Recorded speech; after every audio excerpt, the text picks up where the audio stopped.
Hi everyone, and welcome back to Pilates Fit Friday, where we discuss Pilates content and fitness each week. And for today, we're going to go over the biggest differences between yoga and Pilates. There are some similarities, and I think a lot of people notice that.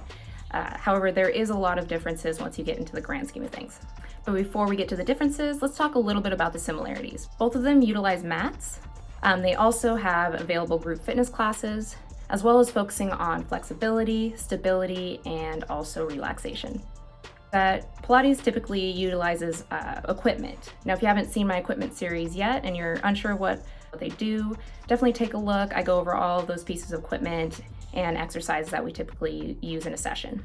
So now we know what's similar, but what's the big differences? Now, yoga has been around for thousands of years, whereas Pilates has been around for maybe 100 years. Yoga originated in India, whereas Pilates originated in Germany. Now, Pilates was invented by Joseph Pilates during World War I to help rehabilitate soldiers. Yoga is definitely much more of a spiritual practice.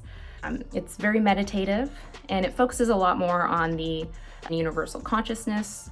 The big difference between that and Pilates is that we have a philosophy of a mind-body connection, meaning that the mental and physical aspects of movement are highly connected, and that's a big part of what we work on in our sessions. Yoga really focuses a lot more on different poses, whereas Pilates focuses a lot more on core, correcting alignment, and also quality movement control.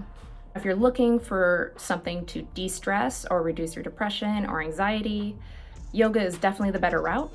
If you're looking to lose weight or increase just your lean muscle mass, I would say Pilates might be a better option for that specific goal. Lastly, one of the biggest differences I think between yoga and Pilates is low back pain. I do often have clients come to me for low back pain, and it's a great way to improve the core strength and help support the spine. As a Pilates instructor working in a physical therapy clinic, I've worked in physical therapy clinic for years, and Pilates is a fantastic approach to low back pain. Whereas yoga, since there's a little bit more of a flexibility aspect to it, it's good to tread lightly in yoga if you do experience low back pain.